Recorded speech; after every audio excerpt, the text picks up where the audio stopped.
இப்போது காங்கிரஸு ஆட்சியில் பங்கு, அதிகாரத்தில் பங்கு, காங்கிரஸு தாவேக்காவும் சேரப்போகுது, இதெல்லாம் ஆதவ் அர்ஜுனாவுடைய ID wing, voice of common, அதில் இருக்கக்கூடிய ஒரு பினாமி 500 ஆட்கள் கிளப்பி விடுகிற ஒரு வதந்தி. நான் பல இடங்களில் சொல்லியிருக்கேன்.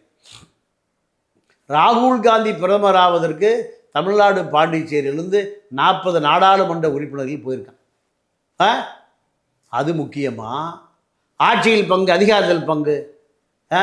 காங்கிரஸ் இங்கே காணாமல் போய் அண்ணாவை கடைசி ஆணி அடித்து சபைப்படி கொண்டு போயிட்டார்.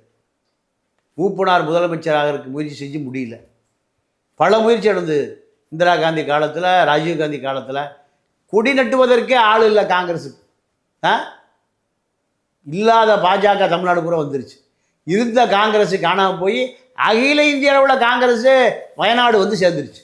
வயநாடு முஸ்லீம்கள் ஓட்டு போட்டால் தான் ராகுல் காந்தி, பிரியங்கா காந்தியும் பாராளுமன்றத்துக்கு போக முடியும்.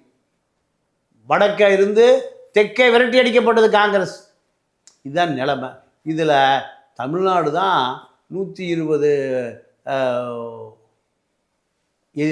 நாடாளுமன்ற உறுப்பினர்கள் கூட்டத்தில் 40 சீட்டு திமுக கொடுக்குது. காங்கிரஸ் 10 சீட் கொடுக்குது. இதெல்லாம் இல்லைன்னா காங்கிரஸினுடைய கதை தமிழ்நாட்டில் இப்போவோ சங்கூதப்பட்டு இருக்கும்.